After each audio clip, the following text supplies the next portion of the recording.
Welcome to episode 189 of the Ben Briggs podcast. I am Ben Briggs. It's Tuesday, people.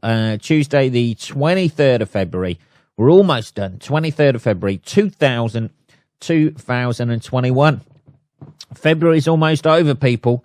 I tell you what, I've just had a little bit of a shock. I know. Well, not really. Bit of a shock. I didn't get triggered, man, or anything like that. But I just had a lump of wax just fall out of my fucking ear. I don't know what's in there burrowing away, whether there's something.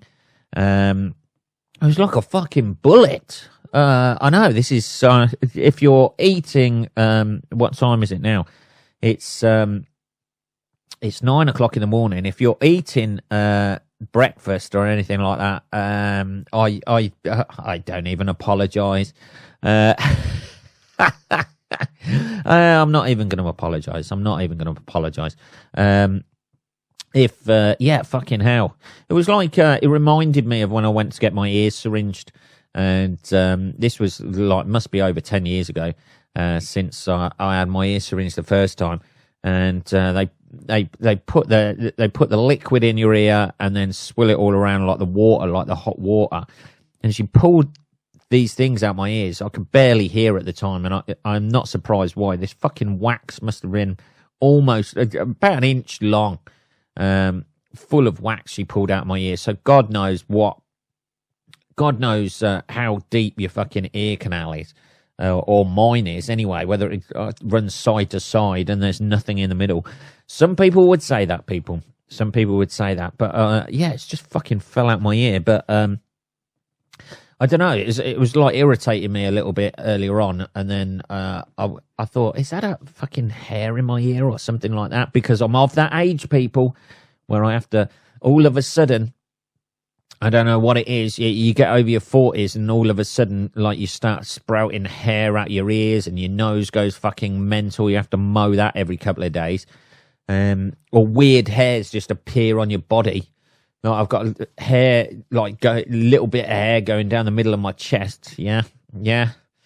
To match my gold medallion. And I have a couple of hairs over on the left side there, and I don't know why I need there. Maybe over the years that has evolved. Maybe that part of my chest seems to get colder than other parts of my chest. I don't know. It's always the hair around the asshole as well that I don't understand that, why we have that in the human body. You know, it's just going to act. If anything, it's going to act as a matting. Just, you know, I've never spoke to anyone before where they've said that their asshole is particularly cold, that needs that hair there. Why is hair around asshole? Let's Google that, shall we? Here we are on the Ben Briggs podcast, learning about biology.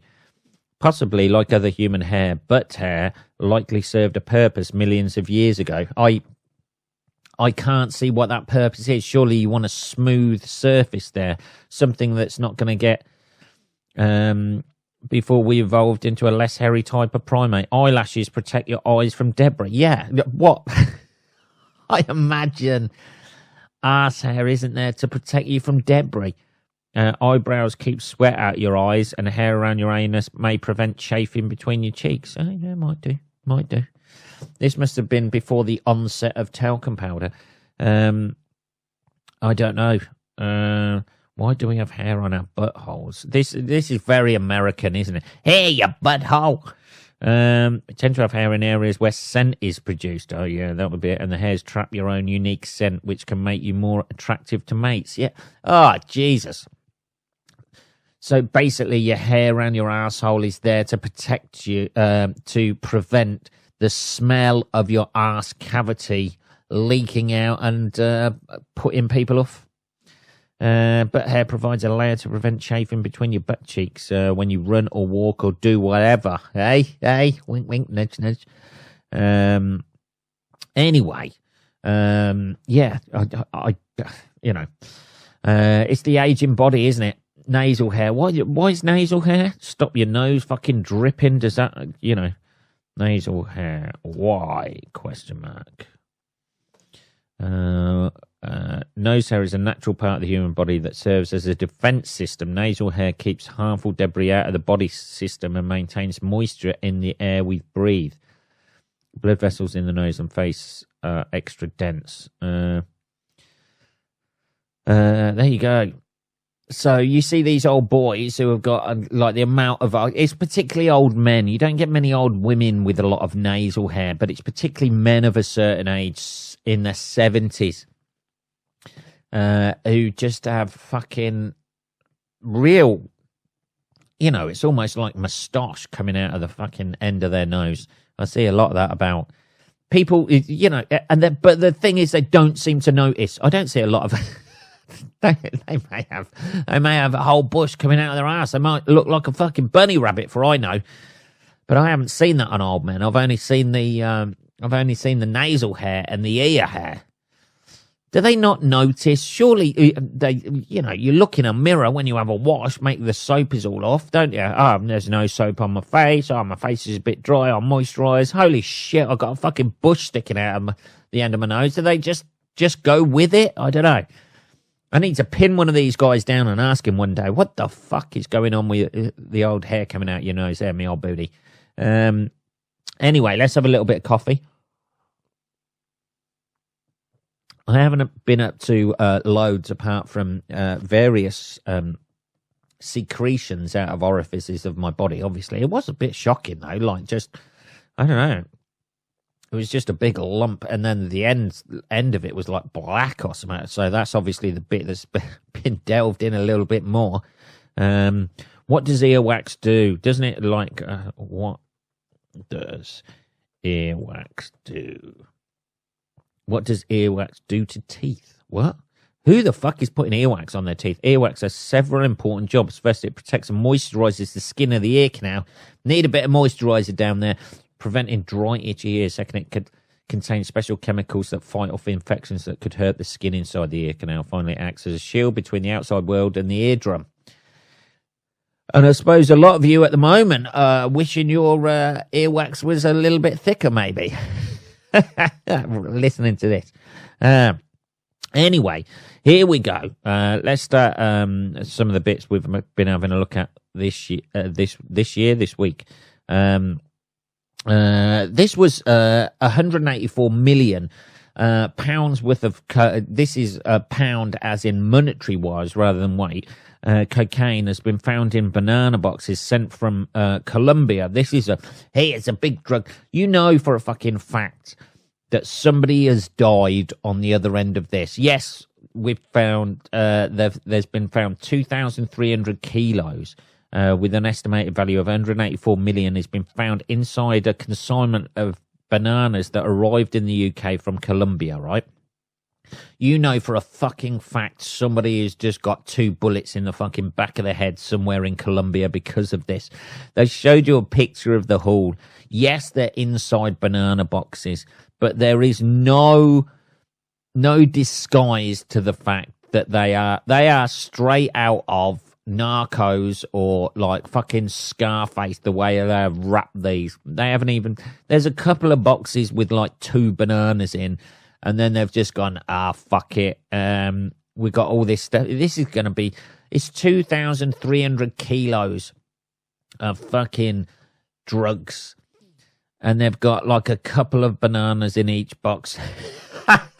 They've made the most half-assed way of fucking trying to disguise it. They put them in banana boxes on the outside, and then it's just like those, those sealed fucking packs that every single fucking drug dealer seems to transport drugs in.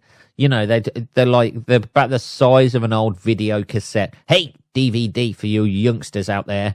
They're about that sort of size. They're all sort of like green and taped up and shit like that. I mean, you're not going to do that, unless it's like a new special type of banana. that you can keep in a fucking CD rack. It's pretty fucking obvious, isn't it? I mean, it is the worst packing that's gone out there. This is some sort of, if you came across those sort of like, it's almost a sort of No Country for Old Men situation in it. If you came across that, you're not gonna, there's no need to do a Hannibal Smith and rub it on your fucking gums to test what it is. You know what it is just by looking at that shit. The haul of cocaine was intercepted in Portsmouth and the drugs were removed. The National Crime Agency said the pallets were then loaded with dummy packages and delivered to Tottenham Industrial Estate in North London. Fucking hell. Somebody's... Hey, where's my fucking bananas? There was bananas with this shit as well. Let's have a little bit of coffee. We're on coffee today. 10 people were arrested over the haul, which represents one of the UK's biggest ever drug seizures. I'm sure it wasn't. I'm sure people in the nightclubs have had bigger ones. Here we go. The raid was a joint operation between NCA and Met Police and was a culmination of a week-long investigation. Is that all it took? Just a week. Usually, like on things like Narcos and things like that, it took, on programs like that, it took fucking ages. What do they do? Think, what are we going to do this week? Should we, Monday, should we try tracking down some drugs being imported to the country? Okay, by Friday. Okay, it's all wrapped up. We're done. Officers tracked the shipment of drugs on 41 pallets as it arrived in Portsmouth, where UK Border Force officers removed the cocaine. I bet they fucking did. I bet some of them packages have gone missing, haven't they? A little bit of a bonus there. Sell that on the street. The pallets were then delivered to Tottenham. Police moved in once evidence had been gathered from a surveillance operation at the site. Body-worn footage, 5 million... by the time that's... Jesus. The Met's officers have cost organised criminals more than 100 million in profits. He said by the time that's divided down into deals, so like in normal drug deals, that amount would take 5 million drug deals to get rid of. Fuck me. Jesus. It seems that's a lot of work, isn't it? I mean, I know you're making 100 million profit, but you gotta make 5 million drug deals. Some fucking, 5 million coked up fucking people from the city. Some fucking city boy in a suit who's been educated at Eton going, oh, yes, I'm in stocks and shares, don't you? Are you going to buy this shit or not? Because I've got another 4,999,999 twats like you to sell this shit to. Cocaine supply is directly linked to the use of firearms, knife crime, and the exploitation of young and vulnerable people. And twats as well, and narcissistic pricks as well. Let's not forget those guys. But fucking hell, yeah. I mean, like, if you're gonna like smuggle drugs into the country, you're literally not gonna. You ain't gonna fly it direct from Colombia. I mean, for fuck's sake, they've used banana boxes with plastic, see-through plastic on it, and then just packed cling film wrapped fucking packages of cocaine with a couple of bananas in them. I mean, for fuck's sake. Jesus. They might as well just put crossed out bananas and put cocaine on there on the outside, and they'd have probably fared just as well. I mean, what sort of fucking idiot delivers it 6 pallets of fucking bananas that as soon as the sniffer dog was within about half a mile of it, it had been start telling you about all its accomplishments and shit like that it's achieved in life. Wouldn't it? It have started fucking clucking and then going on about itself. And how great it was, just a slight whiff of this lot. Fucking, hey man, I'm gonna fucking do this. I've done all this and that sort of thing. And when I was 5 years old, I used to play football for such and such. And then, all right, Fido, calm down, my old buddy. Let's have a little bit more coffee. I'm on the old caramel lattes today. I fucking love it, man. Take those calories in, Betty boy. Take those calories in. Yeah, so, yeah, you know for a fucking fact, though, somebody is getting executed about that, haven't they?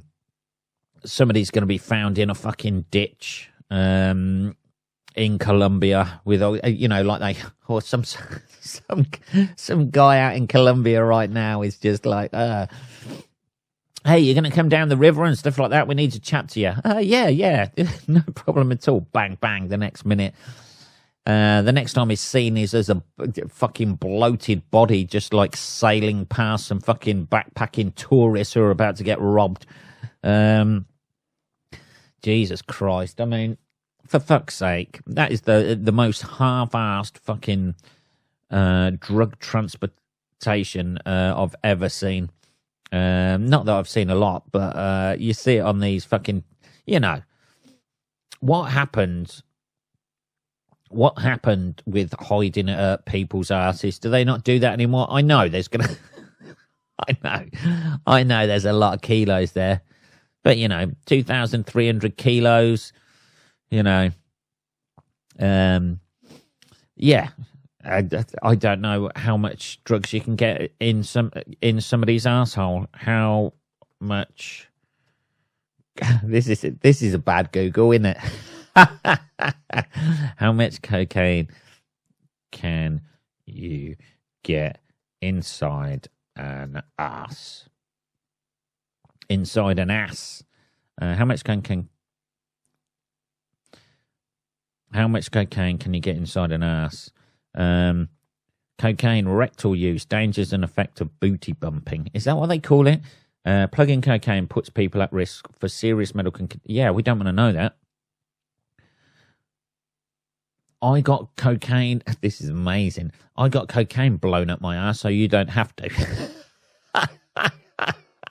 I mean, you know, I wasn't thinking about. Oh, thank God he's taken one for the fucking team there. This guy. The max capacity of normal rectal, meaning before the patient is overcome by the urge to defecate, is about 350 to 500 mil. How much cocaine can actually fit up your ass? This is dangerousminds.net. Just with the gangster's paradise. Here we go. Not that dangerous, Minds. Inner layer of latex, outer wax coating. So, oh, Jesus, they look quite big, actually. Jesus. Just looking at the size of them. They're like the size of, like, your hand when you're making a C with it. The length of, Jesus Christ. You know, I'm not really into, not that I was ever thinking of transporting drugs within my rectal cavity, but just this would, yeah, you just need to read this article and they'll be like, no, I'm all right. I'm happy making a pittance being a farmer in Colombia. Thank you very much. The maximum capacity of a normal rectal before the patient is overcome by the urge to defecate is about 350 to 500 mil, or about a pint in volume. So a pint of cocaine in your arsehole, you can fit that in there before you need to shit. That's the first urge to defecate comes at about 100 mil. You got to push on through that, people. So if you're storing 5 times that amount, you're probably pretty uncomfortable, but repeated stretching of the rectum can increase that size markedly. Here we go. We do not know that it's not rare for people to have larger capacities, says Dr. Whitehead. We have certainly tested people for whom it's 800 mil. With practice, the capacity becomes large. I wonder if it goes up in, like, league statuses. Go and get Jose. We've got 800 mils we need to transport on a fucking plane. Go and get Jose. Where Where is he? He's over there sitting on that cone, just doing his stretches. Oh, fucking hell. Then it gets weird here on this article. It says the rectum is a fantastically powerful, stretchable part of the body. All right, sunshine, calm down. The problem I kept running into in trying to figure out how much cocaine you could fit in your butthole is that, well, there isn't really an upper limit. Surely there's an upper limit, isn't there? It's all about conditioning and practice. Yeah, you got to put in the hours. You got to be like an athlete if you're going to transport cocaine in your asshole. You put in the hours, son. You, with my help, you could be the best. Given the density of cocaine that converts to about 0.97 kilogram cocaine hydrochloride that converts to about 0.97 kilograms of cocaine, or very nearly the size of one of those big bricks you see confiscated on the news. That's exactly what they had. That's the term I was looking for, like those fucking brick things they see. Jesus Christ. That would be... I just couldn't...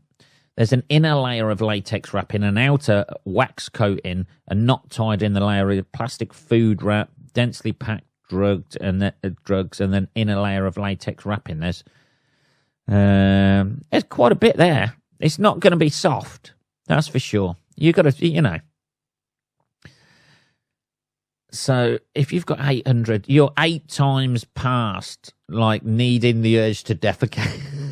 We've all been there, people, haven't we? Oh, we've all had something dodgy to eat. And then suddenly you get early onset fucking need to shit. Jesus. Oh, Christ.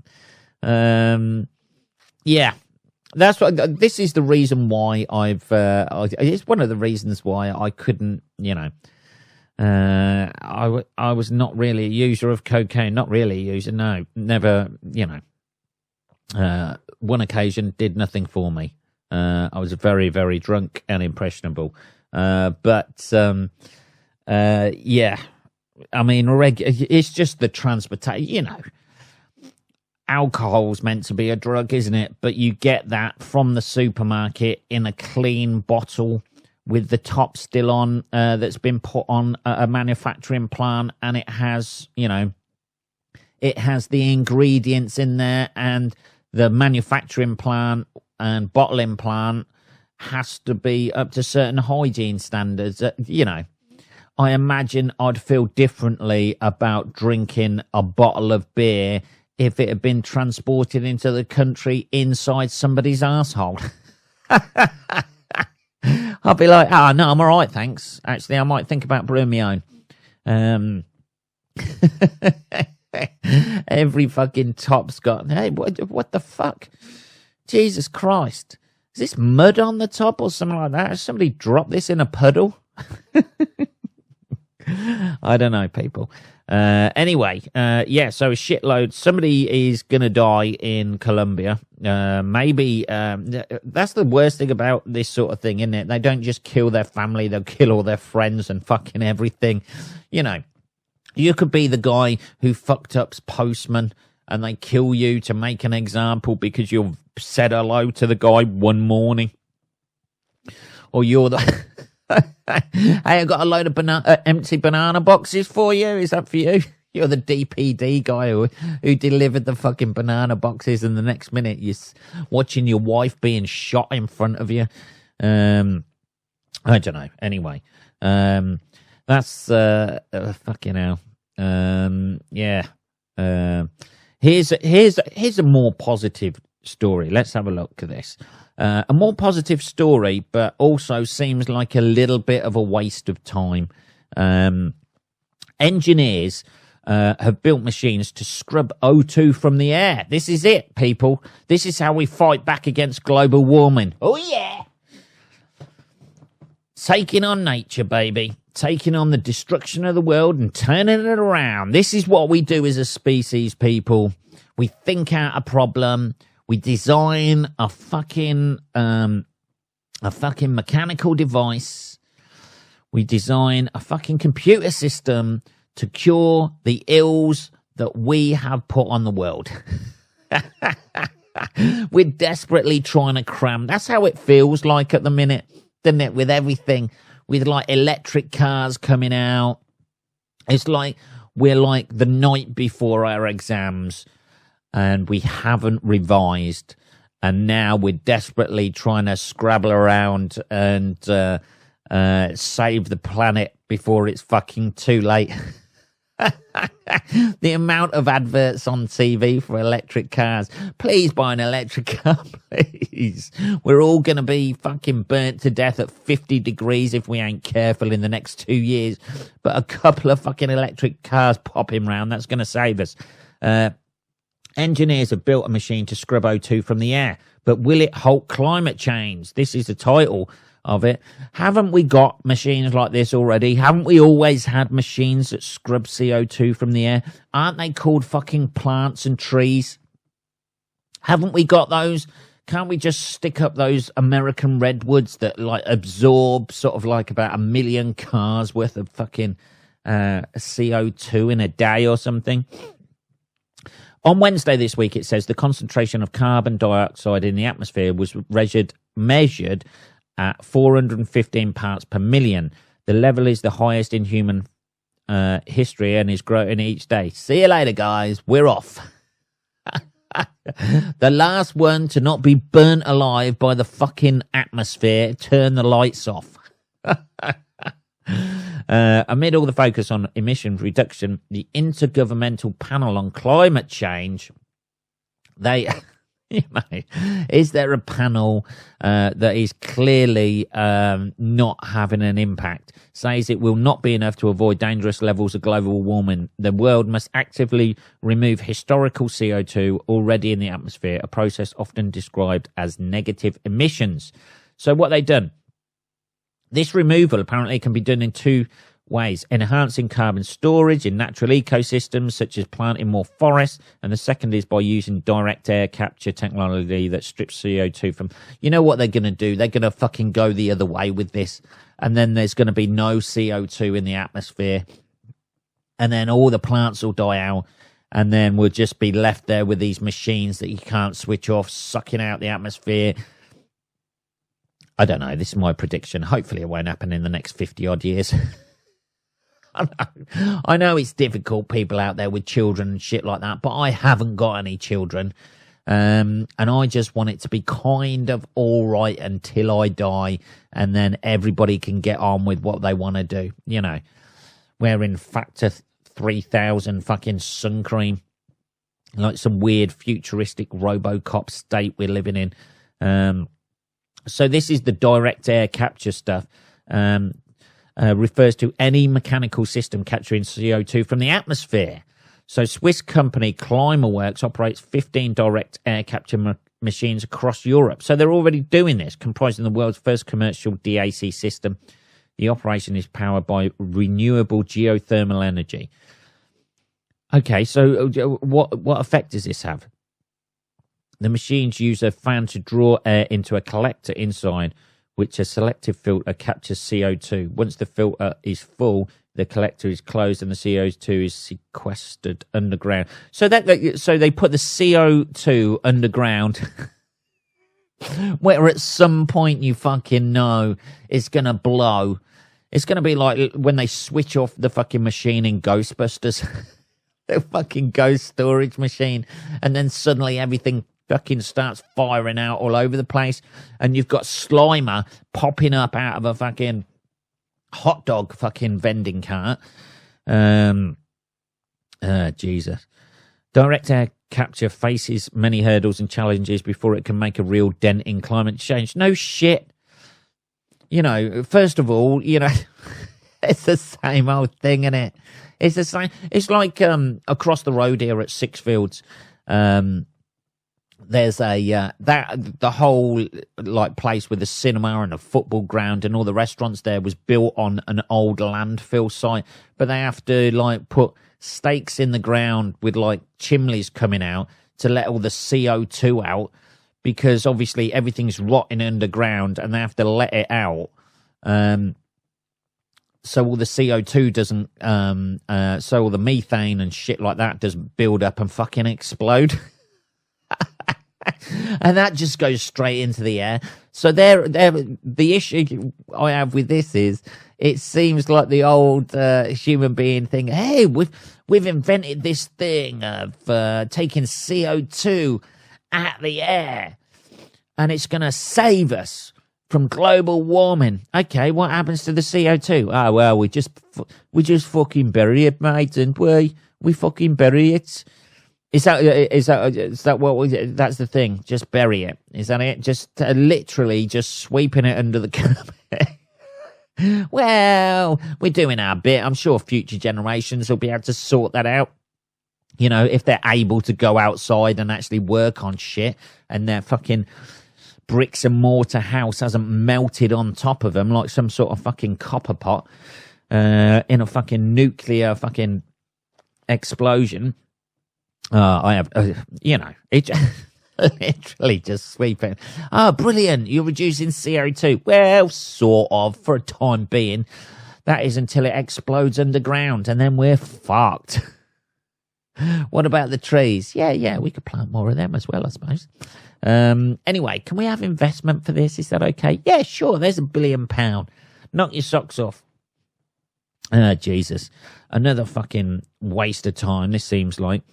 It says Australia is uniquely positioned to be a world leader in it boasts large areas of land not suitable for growing crops. Yeah, so it was ample sunlight, meaning there's great potential to host DAC facilities powered by solar energy. Yeah, so they're gonna.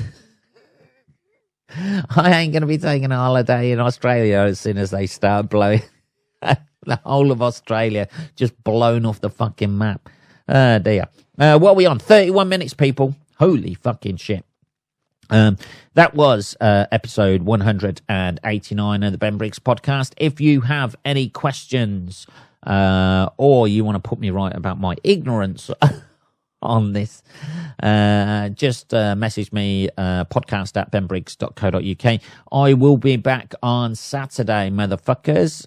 Have a good rest of your working week, and I'll speak to you at the weekend. Take care.